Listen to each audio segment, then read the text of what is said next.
So hello friends, आज हम पढ़ेंगे ये चैप्टर यूनिट एंड डायमेंशंस।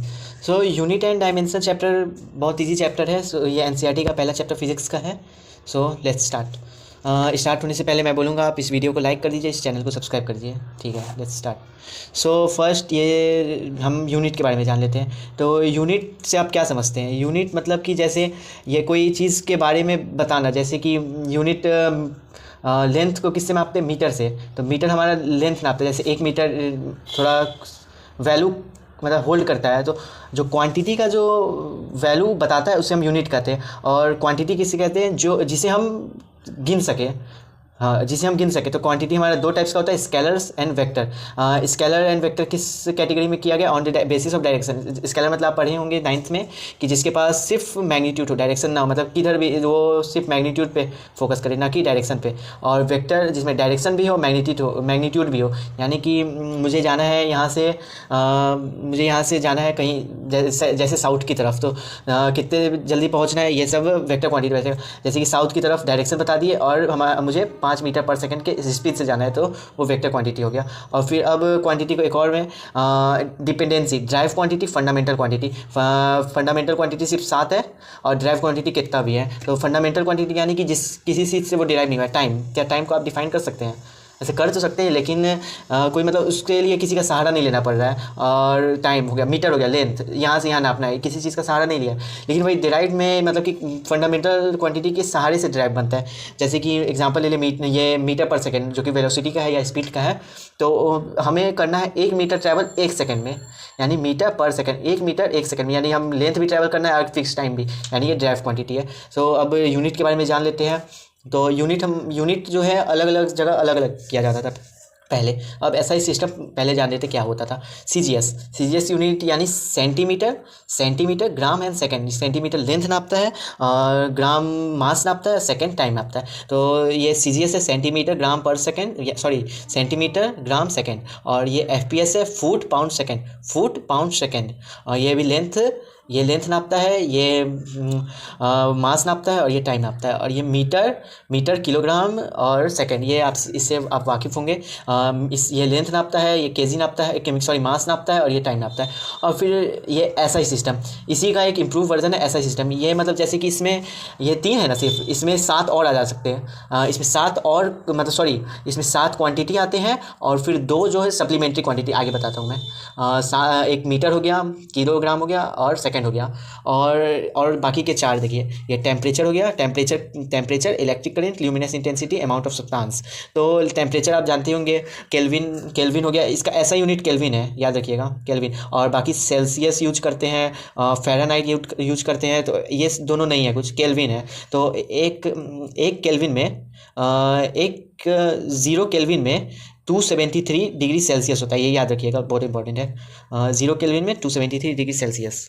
और फिर इलेक्ट्रिक करंट आगे पढ़िएगा, आगे इसी 12th में डिटेल से पढ़िएगा। ये इसका आई से डिनोट किया जाता है। और इसका जो ये ऐसा यूनिट हो गया, ये इसका यूनिट हो गया, सॉरी ये सिंबल हो गया और ये यूनिट हो गया।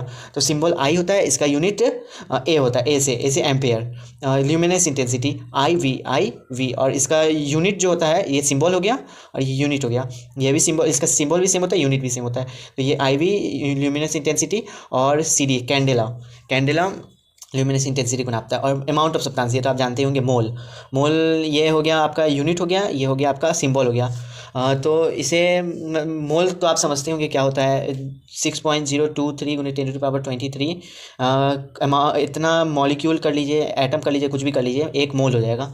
यही 7 के वजह से डायमेंशनल फार्मूला अपना बनता है। तो आगे पढ़ेंगे। तो अब सप्लीमेंट्री पे आते हैं। सप्लीमेंट्री 2 तरीका के होते हैं, स्टेडियन, रेडियन नॉर्मल जो एंगल होता है, ऐसे एंगल थीटा से करते हैं, तो ये रेडियन हो गया। प्लेनर एंगल, कोई भी प्लेन में एंगल, जैसे ये दोनों बना दिए, ये बीच का जो एंगल बना वो थीटा से नापा, जिसे हम रेडियन कहते हैं। और इसका ऐसा यूनिट हो जाता है, इसका हो जाता है यूनिट नहीं, इसका यूनिट नहीं होता है, ये ऐसे डायरेक्ट RAD से लिखा जाता है।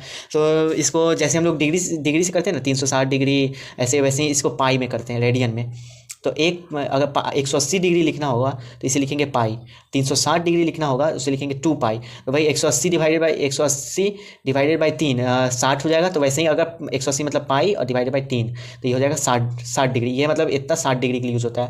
और ये स्टेडियन के बारे में 3D एंगल जैसे ये बना होगा, जैसे कि कोई बुक है, जैसे कि ये बुक ले लिए, ये देखिए दिख रहा होगा आपको, ये देखिए एक ऐसे हो गया, एक ऐसे हो गया, एक ऐसे हो गया। एक सेकेंड,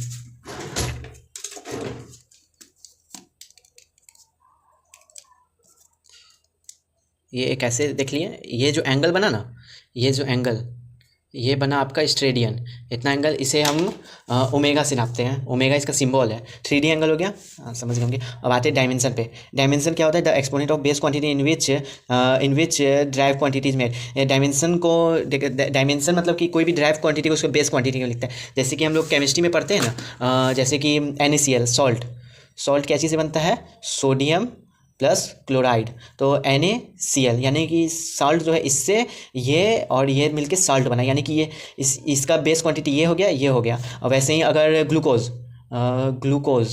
इसका हो जाता है C6H12O6, तो इसका बेस क्वांटिटी यानी इसका सबसे छोटा तोड़ते जाएंगे तो 6 कार्बन 12 हाइड्रोजन और 6 ऑक्सीजन मिलता है।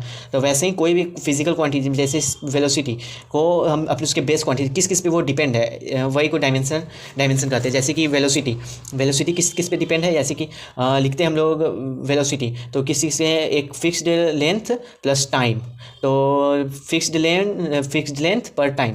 तो लेंथ को, जैसे हम लोग लेंथ सिंबल याद करना है आपको, तो सिंबल लेंथ को लिखते हैं, लेंथ को हम लोग लिखते हैं L से, मास को लिखते हैं M से, टाइम को लिखते हैं T से। ये तीनों का ज़्यादा काम पड़ता है, बाकी का ये 4 जो है बाद में आपको काम पड़ेगा तो पड़ेगा। सो ये तीनों को, जैसे कि हम वेलोसिटी के बारे में बात कर रहे थे, तो वेलोसिटी जो हो गया वो वेलोसिटी लेंथ पे डिपेंड कर रहा है, लेंथ और टाइम पे डिपेंड कर रहा है। तो इसको लिखेंगे डायरेक्ट, मैथ है सिंपल सा, तो L ये ऊपर जाएगा तो T-1, ऐसे इसको ब्रैकेट में लिख देंगे, सिंपल। ये जैसे कि ये लेंथ का डायमेंशन 1 हो जाएगा और टाइम का डायमेंशन -1 हो जाएगा, और ये जो लिखेंगे वो डायमेंशन फार्मूला हो जाएगा। हो गया ये। अब dimension formula, the expression of physical quantity in terms of base quantity using exponent. और डायमेंशनल इक्वेशन पे आते हैं। The equation which gives relation between physical quantity in terms of base quantity. So ये सिंपली कुछ नहीं है, मतलब जैसे वेलोसिटी है, इसको ऐसे लिख दिए, वेलोसिटी हो गया, और फिर इसको लिख देंगे L-T-1 में। ये पूरा जो हो गया, जिसमें इक्वल टू भी लगा देंगे, तो ये हो जाएगा पूरा आपका डायमेंशनल इक्वेशन। सो ये तो सिंपल सा है। फोर्स का कर लेते हैं। फोर्स का अब निकाले कैसे? तो फोर्स का फॉर्मूला आपको याद होना चाहिए, मास इंटू एक्सेलरेशन। मास का तो सिंपल, ये अगर आपका फंडामेंटल क्वांटिटी उसको ऐसे ही छोड़ देंगे, अगर ये डिराइव क्वांटिटी फिर तोड़ेंगे। देखिए ये जैसे कि derive quantity acceleration derive quantity है। सो एक्सेलरेशन को कैसे लिखते हैं? वेलोसिटी बटा टाइम लिखते हैं। तो वेलोसिटी को कैसे लिखते हैं? वेलोसिटी और टाइम भी फंडामेंटल, इसको भी ऐसे ही छोड़ देंगे, M/T। वेलोसिटी को कैसे लिखते हैं? डिस्टेंस ट्रेवल बटा टाइम। तो ये हो जाएगा M, डिस्टेंस ट्रेवल को L से लिख देंगे, लेंथ हो गया ये, और टाइम 2 टाइम है तो T2, सिंपल मैथ है। और फिर ये M L सेम वैसे ही रह जाएगा, और फिर T जो है ऊपर आ जाएगा -2, और फिर इसको ऐसे लिख देंगे। तो ये हो जाएगा, देखिए ये मास पे 1 जो हो जाएगा M, इसका डायमेंशन हो जाएगा मास, जो फोर्स का जो बेस क्वांटिटी उसका डायमेंशन 1, फोर्स का बेस क्वांटिटी मास का डायमेंशन 1, फोर्स का बेस क्वांटिटी L का डायमेंशन 1, फोर्स का बेस क्वांटिटी टाइम का डायमेंशन 2, ये हो जाएगा। अगर इसको ऐसे लिखेंगे तो ये हो जाएगा इसका डायमेंशनल फार्मूला, फोर्स का डायमेंशनल फार्मूला। अगर वही ऐसे लिखेंगे तो ये हो जाएगा डायमेंशनल इक्वेशन। आप इतना समझ गए होंगे, ठीक है। अब डायमेंशनल एनालिसिस, जैसे डायमेंशनल एनालिसिस, बस हम अगर ये जो प्रोसेस हम लोग किए हैं डायमेंशन फाइंड करने का, उसे डायमेंशनल एनालिसिस कहते हैं। जैसे कि अब एग्जांपल ले लेते हैं डेंसिटी का। तो डेंसिटी का फॉर्मूला आपको मालूम होगा, मास बटा वॉल्यूम। तो मास तो आपको बताए थे फंडामेंटल क्वांटिटी, मास हो जाएगा, और फिर वॉल्यूम का फॉर्मूला आपको मालूम होगा, length into breadth into height. तो ये तीनों लेंथ ही में आता है, तो लिख देंगे M/L, 3 है तो L⁻3 M/L-3 ऐसे। तो डेंसिटी का डायमेंशनल फार्मूला ये हो जाएगा। तो यही प्रोसेस को हम लोग डायमेंशनल एनालिसिस कहेंगे। चलिए अगले पेज पे। सो अब यूजेस पढ़ेंगे। तो इसके यूज़ होते हैं कुछ ऐसे ही, इसका ये डायमेंशन जो इसके कुछ यूज होते हैं, ऐसे ही इसे उपयोग में नहीं लिया जाता है। तो पहला होता है, याद रखिएगा ये तीनों पॉइंट, आपके पास पढ़ा देता हूँ मैं। Principle of homogeneity. Principle of homogeneity, इसका मतलब आप क्या समझ सकते हैं? होमोजेनिटी यानी शुद्ध, यानी कि जो भी टर्म, अगर जैसे कि एग्जांपल से समझाते हैं, एग्जांपल ले लेते हैं। आप इक्वेशन पढ़े होंगे, मोशन इक्वेशन 9th क्लास में, v = u + at, ये पढ़े होंगे। तो ये क्या है? ये जैसे कि ये एक इक्वेशन है। सो अगर इक्वेशन कब ठीक है कि नहीं आपको पता लगाना है। तो देखिए, ये वेलोसिटी, इसका डायमेंशन फार्मूला हो जाएगा L t-1, ये हो गया। और फिर इसका डायमेंशन फार्मूला क्या हो जाएगा? L t-1। तो ये दोनों बराबर है, ये दोनों तो ठीक है। प्लस ए का क्या हो जाए? L t-2। आपको निकालना है पड़ेगा, आपको नहीं आता है तो ऐसे आपको हैबिट हो जाएगा, आप निकालिएगा तो। ये टाइम का टी। तो अब हमको पता करना है कि ये दोनों इक्वेशन सही है कि नहीं, जैसे कि करेक्ट है कि नहीं। तो L t-1 ये हो जाएगा, प्लस ये t जुड़ जाएगा इसमें, तो +1, तो +1 फिर माइनस L t-1। तो ये दोनों बराबर आ गया, ये भी L t-1। यानी कि ये जो इक्वेशन है वो डायमेंशनली करेक्ट है। ये जरूरी नहीं कि करेक्ट है, लेकिन डायमेंशनली करेक्ट है।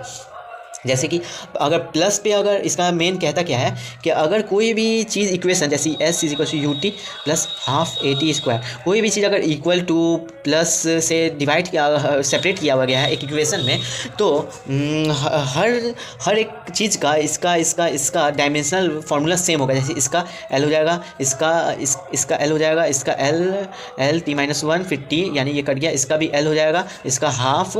इसमें डायमेंशन, एक बात याद रखिएगा, डायमेंशन इक्वेशन में ये जो कांस्टेंट है इसका वैल्यू कुछ नहीं होता है, हाफ हटा देंगे।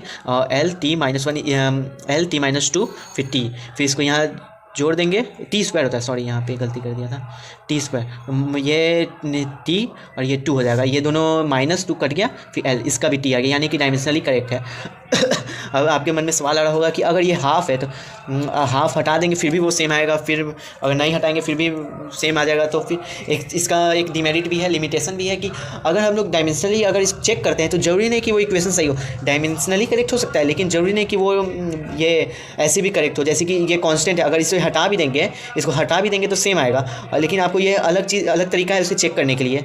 सो डायमेंशनल एक चीज़ याद रखिएगा, डायमेंशनल इक्वेशन जो है हमें ये नहीं बता सकता है कि वो इक्वेशन सही है कि नहीं, ये बता सकता है कि डायमेंशनली करेक्ट है। सो अब कन्वर्जन ऑफ यूनिट, ये बहुत ज़रूरी का है। जैसे कि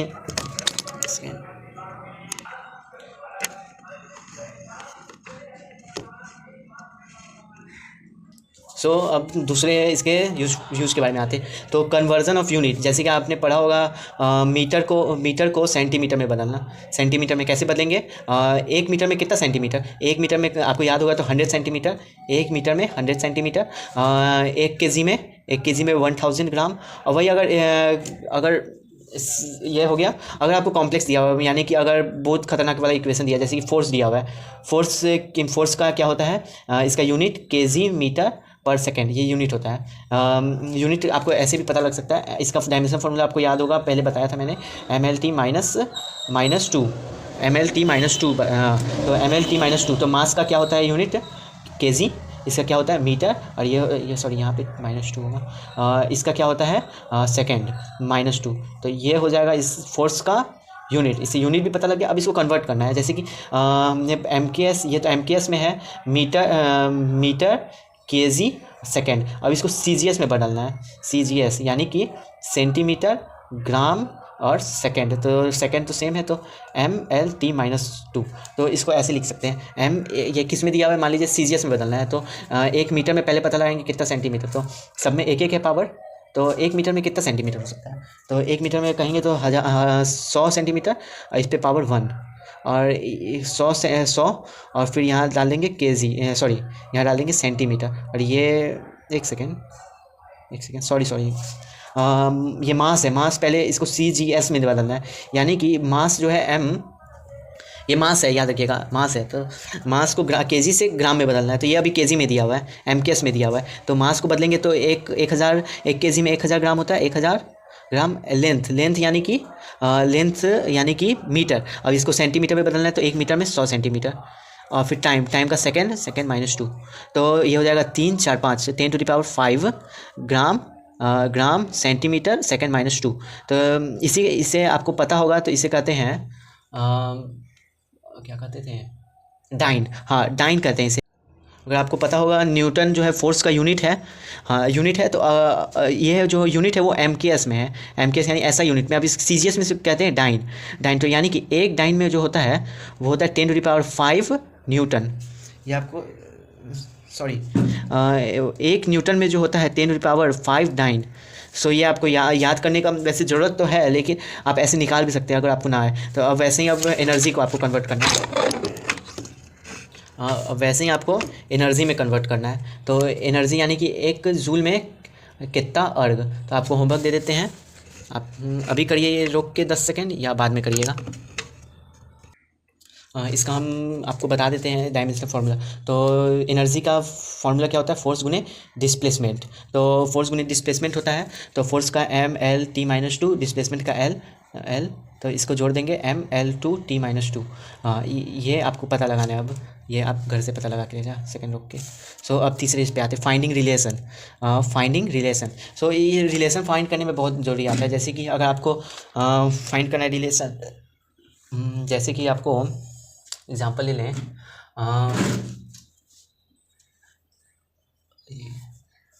एग्जांपल ले लेते डेंसिटी का। डेंसिटी कैसे, डेंसिटी को आप डिफाइन करेंगे तो मास पर वॉल्यूम, यानी कि प्रोपोर्शनल है मास के, जितना ज़्यादा मास उतना ज़्यादा डेंसिटी, और इनडायरेक्टली प्रोपोर्शनल है वॉल्यूम के, यानी कि मास के पूरा प्रोपोर्शनल है, यानी कि मास बढ़ेगा तो डेंसिटी बढ़ेगा, और वॉल्यूम घटेगा तो भी डेंसिटी बढ़ेगा। सो ये हो गया रिलेशन। जैसे कि कर लेंगे MA और वॉल्यूम का VB, ये हो गया B माइनस बी बराबर डेंसिटी। तो मास का फॉर्मूला क्या होता है, सॉरी M डायरेक्ट प्रोपोर्शनल है तो ये 1 डाल देंगे, ये 1 डाल देंगे, -1। सो मास का क्या होता है M1, और V वेलोसिटी बोल रहे हैं, वॉल्यूम का हो जाएगा L3, और ये -1, तो ये हो जाएगा ML-3। तो ये डेंसिटी का डायमेंशनल फार्मूला हो गया। सो ये आई होप आपको पता चल गया होगा। इसका लिमिटेशन बहुत तगड़ा वाला है, जैसे कि इससे आपको रिलेशन से ये नहीं चल पाएगा इसके बारे में, कांस्टेंट के बारे में। सो अगर हम एग्जांपल ले लें, ये वाला इक्वेशन का बहुत फेमस है, S=UT + ½ AT²। सो अगर पहले आपको बताए थे जैसे कि वही, तो इसमें अगर आप देखेंगे तो रिलेशन तो पता चल रहा है, S=UT रिलेशन इतना पता चल रहा है, लेकिन डायमेंशनली आपको रिलेशन आपको नहीं पता पड़ पाएगा। जैसे कि S का होता है L, तो L से आप किस तरह का रिलेशन निकालें, कुछ भी हो सकता है। जैसे कि अगर आप एक्सेलरेशन को T² से भी डिवाइड कर सकते हैं, या एक्सेलरेशन AT²/2 कर सकते हैं, या AT²/100 कर सकते हैं, तो इससे आपको डायमेंशन से कुछ फ़र्क नहीं पड़ेगा। इससे आपको कुछ भी फ़र्क, या आप ऐसे प्लस करके कुछ भी प्लस कर दीजिए, UT प्लस करें, UT प्लस ऐसे होता है, लेकिन अगर UT/10,000 प्लस कर दिए, इससे फिर ये इक्वेशन गलत हो जाएगा, ये तो है, लेकिन डायमेंशनली करेक्ट हो जाएगा, तो इसका कोई मतलब नहीं बनता है। इसलिए ये इस केस में ये इक्वेशन, ये इसका एक लिमिटेशन बन जाता है। सो अगर एक और इसका डिमेरिट है कि अगर ज़्यादा इक्वेशन बन जाए तो दिक्कत हो जाएगा। जैसे कि अगर बहुत सारा, जैसे कि बहुत कॉम्प्लेक्स इक्वेशन दे दे, जैसे कि अगर आपको प्लैंक कांस्टेंट दे दिया जाए, जूल सेकेंड, इसका बहुत तगड़ा वाला इक्वेशन बनता है, तो वैसे ज़्यादा लंबा नहीं बनता है, फिर भी बनता है। सो इसमें एक लिमिटेशन बन जाएगा। सो आपका वीडियो ये चैप्टर यहीं ख़त्म होता है, तो आपको एक अगला क्लास में रहेगा एरर एंड मेजरमेंट का। सो अगला क्लास पक्का ज्वाइन करिएगा। आइए एक क्वेश्चन देख लेते हैं। तो ये 2023 का क्वेश्चन है। सो इसमें क्या क्या दिया भाई देखते हैं। Speed of a wave produce in water is given by इतना, where G and wavelength equation due to gravity इतना आपको समझ गया होगा। मतलब कि speed of wave produce in water, wave water में प्रोड्यूस, इसका इक्वेशन ये है, तो इसके ये है और इसमें रिलेशन फाइंड करना है कितना। देखिए लैम्डा है, लैम्डा यानी कि वेवलेंथ है, ये जी यानी कि ग्रेविटी है, यहाँ ये पी है प्रेशर नहीं, यानी ये डेंसिटी है, यानी कि ई तीनों पे डिपेंड है। कैसे डिपेंड है आगे बनाते हैं। जैसे ये वेलोसिटी लिख दिए यहाँ वी, और ये लैम्डा का पावर इतना, यही फाइंड करना है। ये चाहिए, देखिए यही चाहिए ये। तो ये फाइंड करने के लिए कैसे करना होगा देखिए, पहले इसका डायमेंशन फार्मूला लिखेंगे, ये आपको याद करना पड़ेगा, या तो ऐसे ही आपको याद हो जाएगा। L_T-1 इसका हो गया। फिर इसका आपको मालूम होगा L और A, एल ए, ये लेंथ का पावर ए, और इसका जी का एल, ये एक्सेलरेशन है, gravity acceleration due to gravity, तो एक तरह से एक्सेलरेशन, तो ये एल हो जाएगा, ये t-2 हो जाएगा, तो इसका ये यहाँ बी वही हो जाएगा। और फिर ये हो गया आपका डेंसिटी का एम एल 3 माइनस 3 c, और इसको सबको नीचे लाएंगे तो एल टी माइनस वैसे ही रह जाएगा, ये एल नीचे आ जाएगा ए, और ये एल यहाँ, ये बी यहाँ आ जाएगा एल के साथ, ये बी -2 के साथ, सी यहाँ पे और 3 यहाँ पे आ गया। अब ये पावर, अगर बेस सेम हो तो पावर ऐड होता है, तो ये आपको मालूम ही होगा, तो ये ऐड कर देंगे, तो ये ऐड हो गया, और फिर एम यहाँ सी ये हो गया, और t-2 ये आ गया, ये t है। तो अब इन दोनों को इक्वेट करना है, इसको इक्वेट करना है ये तीनों को इक्वेट करना है L-t-1 से। तो पहले इजी पे जाएंगे, तो सबसे कम, जैसे इसमें मास नहीं है, ये मास है ही नहीं इसमें, यानी कि ये जो वेलोसिटी है अपना वो मास पे डिपेंड ही नहीं करता है, यानी कि मास का c इसमें नहीं है, तो मास का c इस पर 0 हो जाएगा। यहाँ पे एक बात बताएंगे बाद में, ये अभी देख लीजिए, यहाँ m 0, तो c का वैल्यू मेरा 0 आ गया, ये सेम है, ये 0 आ गया। t-2 भी, तो यहाँ -2 भी इसमें आ रहा है, और फिर इसमें -1 आ रहा है, तो यानी कि बेस सेम है, पावर भी सेम होगा, तो -2 भी ये है, तो -2 भी बराबर इतना, तो b का वैल्यू आ गया माइनस कर गया 1/2, और फिर l का यहाँ पे इक्वेशन तैयार हो गया इतना बड़ा वाला, तो इतना बड़ा, लेकिन आपको मालूम भी दो चीज़ है, तो l a plus half plus 3 का पावर 0, जैसे कि ये a हो गया a, b का वैल्यू यहाँ 1/2 आया, और फिर c का वैल्यू 0 आया, तो ये आ गया। फिर a का दिया a plus b minus 3c बराबर 1, तो a 0 ये कट गया, तो a प्लस हाफ बराबर 1, तो a का वैल्यू 1/2 आ गया, यानी कि ये आ गया लैम्डा 1/2 g 1/2 p यानी कि 0, यानी कि a का वैल्यू पुट कर देंगे, तो a का वैल्यू पुट करेंगे तो a का वैल्यू हाफ आया था यहाँ, b का वैल्यू हाफ आया था, और c का वैल्यू 0 आया था, यानी कि इससे आपको पता क्या चलेगा, लैम्डा का रूट और ग्रेविटी का रूट, और इस पर डिपेंड ही नहीं करता है, डेंसिटी पे, चाहे कुछ भी डेंसिटी हो वाटर का, उस पर डिपेंड ही नहीं करता है, तो इतना आ गया। लेकिन एक याद रखिएगा कि ये सिर्फ रिलेशन है, जैसे कि लैम्डा 1/2 लैम्डा गुने जी का रूट, ये रिलेशन है, ना कि ये डायमेंशनली करेक्ट है, लेकिन ये जो है वो एक्चुअली में करेक्ट हो या ना हो, हमको कुछ नहीं पता है।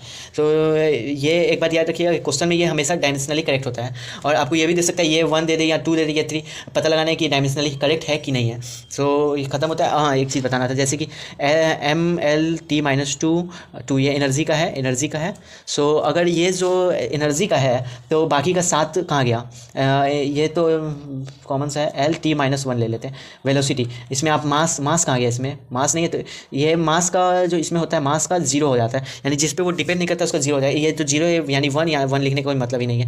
वैसे ही अगर मोल है, मोल इसमें नहीं है, तो इसका भी 0 हो जाएगा। ल्यूमिनस इंटेंसिटी IV, इसका भी 0 हो जाएगा, और ये क्या बचा, टेम्परेचर केल्विन, इसका भी 0 हो गया, यानी कि इस पर डिपेंड ही नहीं कर रहा है, तो लिखने का क्या ज़रूरत है। इसलिए सिर्फ इस पर डिपेंड कर रहा है, इस पर डिपेंड कर रहा है, इस पर 1 पावर पे कर रहा है, इस -1 पे, तो इसलिए ऐसे ये डिपेंड कर रहा है, तो इसलिए इसमें 0 वगैरह लिखा जाता है, तो यानी इसको लिखने का कोई मतलब नहीं बनता है। सो आज यही क्लास ख़त्म होता है। सो इस वीडियो को लाइक करना भूलिएगा नहीं, उस चैनल को सब्सक्राइब कर दीजिए, ठीक है। Thank you.